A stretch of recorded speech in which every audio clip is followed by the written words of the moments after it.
बातें हैं।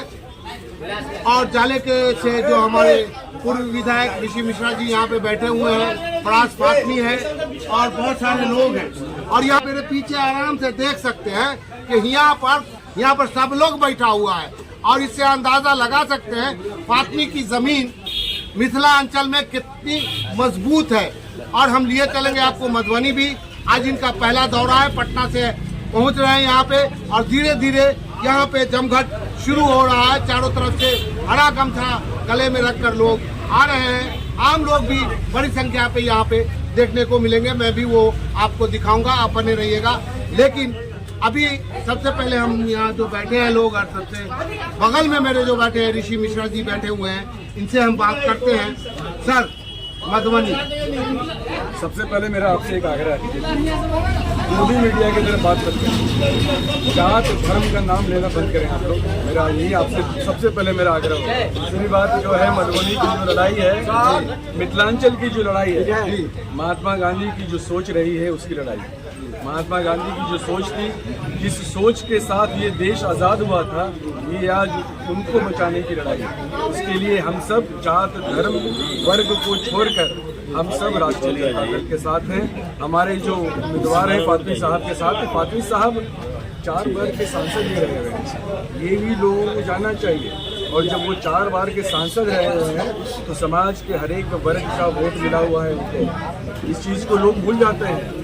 और एक चीज़ समझिएगा, अली अशरफ फातमी सिर्फ सांसद और केंद्रीय मंत्री नहीं रहे, वो एक वर्कर के नेता है, जनता के नेता हैं। आप 24 घंटा सुबह चले जाइए, रात में 2 बजे भी जाइएगा तो वो मिलेंगे ही नहीं। अगर किसी को फ़ोन करना हो तो वो हिचकेंगे कि नहीं कि एसपी है या डी। सबसे बड़ी बात सर, एक सवाल है। मधुबनी के मैं गया था, मधुबनी के लोग हमसे सवाल करते हैं कि आप आ तो गए, कि आप फातमी साहब से आप पूछेंगे कि दरभंगा में जो एजुकेशन में उन्होंने काम किया, मानू दिया, मॉडल स्कूल दिया, जहाँ गरीब बच्चे अच्छी शिक्षा पा करके बाहर निकल रहे हैं, क्या ये सारी चीज़ें उनके सांसद बनने के बाद मधुबनी को मिलेगी? केंद्रीय मंत्री के रूप में और सांसद के रूप में जो उन्होंने काम किया है, सिर्फ अपने क्षेत्र में नहीं किया, मिथिलांचल में उन्होंने काम किया है। स्कूल के लेवल पे जो उन्होंने काम किया है, सर्व शिक्षा अभियान के तहत आज जो लोग बोलते हैं ना, ये हमारे जो मुख्यमंत्री जी हम जो दिखाते हैं बिल्डिंग, ये देखिए हमने स्कूल का बिल्डिंग बना दिया, उस वक्त का दिया हुआ पैसा। यूपीए सरकार जब थी उस समय का सरकार का पैसा दिया हुआ है।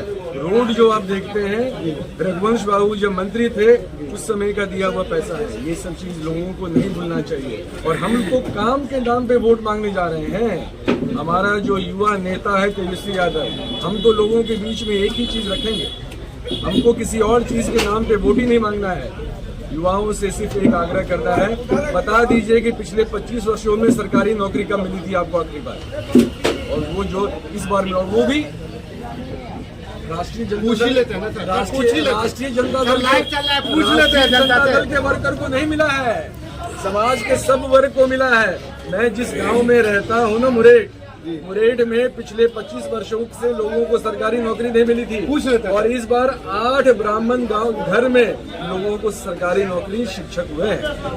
आप लोग कमेंट करके हम बताएं। ऋषि मिश्रा जी कह रहे हैं कि 25 सालों से लोगों को नौकरी नहीं मिली, तेजस्वी कुछ दिनों के लिए आए सरकारी नौकरी। तो जिनको सरकारी नौकरी मिली है और वो क्या सोचते हैं, कमेंट में बताएं हमें, ताकि मैं वो कमेंट ऋषि मिश्रा जी को दिखा सकूं। सर, एक सवाल और, जाले में हो सकता है आने वाले समय में आप यहाँ के विधायक हो, लेकिन एक सवाल है, एक चीज समझ लीजिए, ये चुनाव सांसद का है। सबको मिलके अली अशरफ फातमी साहब को सांसद बनाना सिंपल। मेरे लिए कितना वोट मेरे लिए, और वोट के आपके हाथ में ना मेरे हाथ में, जनता के हाथ में, जनता को वोट देने दीजिए।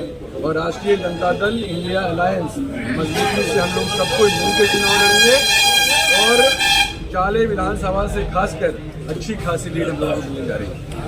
सर, ये थे ऋषि मिश्रा जी के लोग मेरे पीछे बैठे। सर, पहले आप अपना परिचय दे दीजिए। मेरा नाम हुआ उपेंद्र जी। कैसा देख रहे हैं इस क्षेत्र? बहुत अच्छा माहौल है, बहुत अच्छा माहौल है। फातमी साहब पूछेंगे। फातमी साहब को अगर पूछा जाए कि फातमी साहब कैसे नेता है, तो आप कैसे बताइएगा लोगों को वो कैसे नेता? मिथिलांचल के सबसे बड़े नेता हैं। ऐसा नेता आज तक हम लोगों को मिला नहीं। सौभाग्य अपने आप को हम लोग मधुबनी कंस्टिट्यूंसी को लोग मानते हैं, जो अली अशरफ फातमी साहब जैसे उम्मीदवार हम लोगों को मिला है। लेकिन जब दरभंगा के सांसद थे, इसके बावजूद भी हम लोगों के जाले विधानसभा क्षेत्र में उन्होंने बहुत काम किए। जैसे कस्तूरबा विद्यालय है, उन्हीं का देन है जो आज डोगरा में कस्तूरबा विद्यालय देखने को मिल रहा है। चलिए, तो डोगरा में कस्तूरबा विद्यालय देखने को मिल रहा है और लोग हैं, उठते हैं, बात करते हैं। यहाँ पे आम लोग भी बैठे होंगे, मैं इधर आता हूँ, उनसे बात करता हूँ। जी सर, आप यहाँ कुर्सी पर बैठल हैं, फातमी साहब आ रहे हैं, तो बोलिए ना का होगा का?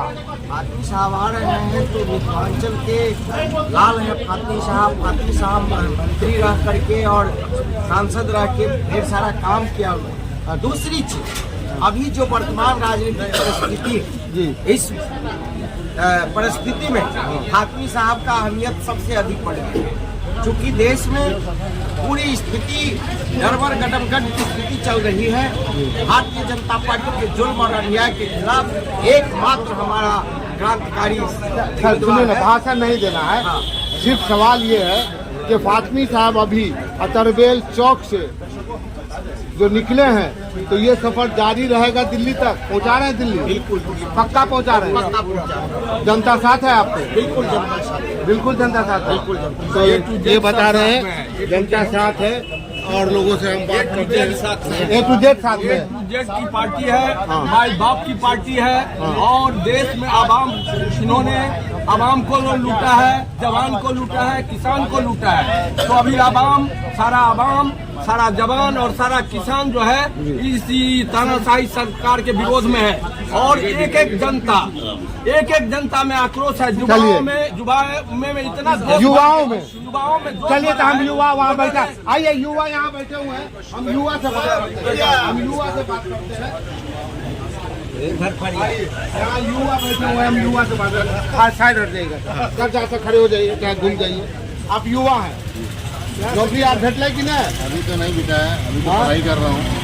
बस मैं चाहता हूँ कि विकास हो, मधुबनी के क्षेत्र के अंदर विकास हो। और ये उम्मीदवार फातमी साहब जो हैं, मैं बचपन से देख रहा हूँ, बहुत अच्छे उम्मीदवार हैं, बहुत अच्छे नेता हैं और ये जनता के बीच रहते हैं। मैं चाहता हूँ कि सभी जनता मिलकर इनको वोट दे और दिल्ली तक इनको पहुँचाने का काम करे। वहाँ पे बड़ा लड़ाई लड़ते हैं आरजेडी की और बड़ी फिक्र थी फातमी साहब की।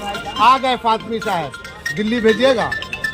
फातमी साहब यहाँ जो आए हैं तो निश्चित रूप से जो है मधुबनी की जनता उनको दिल्ली भेजेगी, निश्चित रूप से। और सबसे बड़ी बात है यहाँ जो है लड़ाई जो है विकास पुरुष और विनाश पुरुष के तरफ। विनाश क्या हुआ है? डंका बज रहा है सर, डंका ये बज रहा है कि हमने विनाश किया। एक भी काम ललित ये जो है हमारे अशोक बाबू बता दे कि हमने ऐसा काम किया।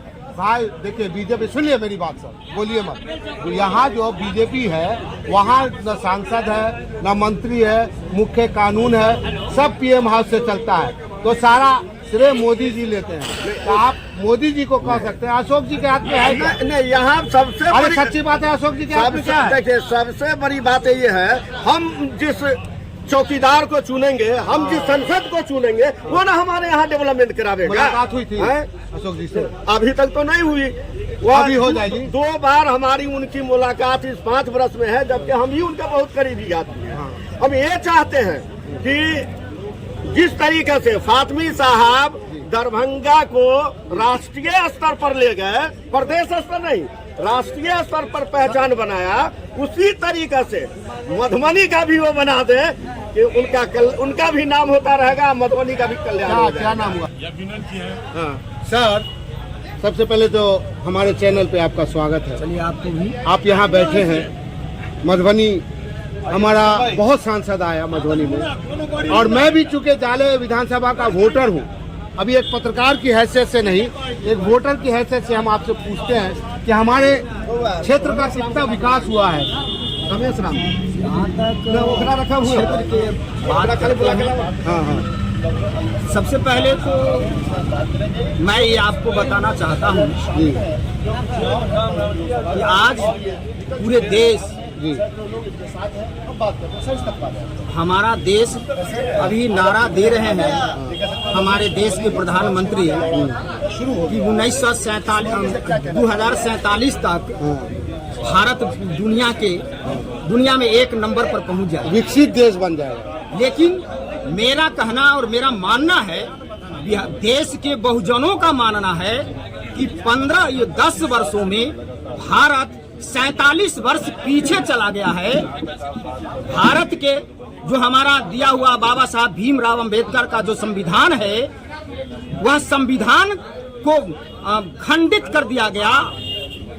देश के बहुजनों को जो संविधान में निहित अधिकार को छीना जा रहा है और पूरे देश में सिर्फ एक एजेंडा चलाया जा रहा है, हिंदू और मुसलमान के ही एजेंडा पर पूरे देश में चुनाव लड़ा जा रहा है। इसीलिए इस बार इंडिया गठबंधन ने बहुजन बनाम और भारत के संविधान बनाम और संविधान विरोधी का लड़ाई है, और इस लड़ाई में निश्चित तौर पर इस बार देश में इंडिया गठबंधन संविधान के मानने वाले की सरकार 2024 में बनेगा और संविधान विरोधी इस देश से भागेगा, ये तय। क्या परिचय हुआ सर? और जहां तक मधुबनी विधानसभा का मामला है, लोकसभा का मामला है, तो मुझे याद है 35 वर्षों से मैं भी सक्रिय राजनीति जीवन में हूं, लेकिन पहला जनप्रतिनिधि मिला 15 वर्षों में मधुबनी लोकसभा को, जो उनकी परछाई 15 वर्षों में सिर्फ चुनाव छोड़कर अन्य दिनों में मधुबनी के जो है मतदाता मालिक ने शकल तक नहीं देखा। सर टीवी पे नजर आते हैं, आप टीवी क्यों नहीं देखते हैं? हम इस देश की मीडिया, आपको बुरा लगेगा, बिल्कुल नहीं, इस देश की मीडिया कोई मीडिया नहीं रह गया है। मैं देश की जनता से और अपने मधुबनी की जनता से अपील करता हूं कि घर में जितने भी चैनल और टीवी है, तो कम से कम चुनाव तक उस तमाम चैनल को बंद करके रखे जो गोदी मीडिया है, बिकाऊ मीडिया है।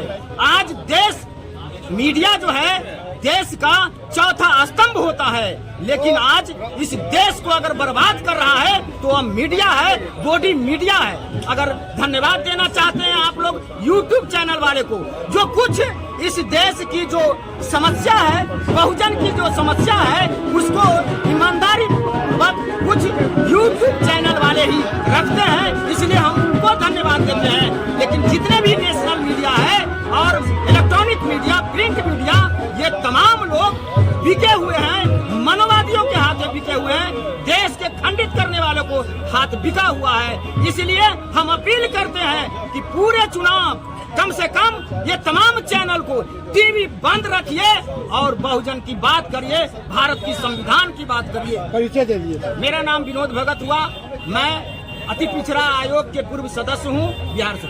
सर बदल के ना ट्रेन बदल के कुछ बदल के तो जिम्मेदारी ले लूँ तो नहीं, हम नहीं बड़ा चाहता बदल के ट्रेन बदल के कुछ बदल के कुमार जी बदल को ठीक है। 5 किलो अनाज का जो ढिंढोरा पीट रहे हैं मोदी जी, वो 5 किलो अनाज देके और चीज पर जो दाम बढ़ा रहे हैं, मान के चलिए तेल पे दाम बढ़ा देते हैं 50 रुपया, 5 किलो अनाज, 5 किलो अनाज में एक आदमी चलेगा नहीं। अगर 1 लीटर तेल पर 25 रुपया बढ़ गया, किसी के घर में अगर खपत है तो 5 लीटर तेल, तो उसको कितना पैसा लग गया? महंगाई कहाँ? जो पहले सिलेंडर 500 रुपये हुआ करता था, अभी 1100-1200। सर ये सब बातें पुरानी हो गई।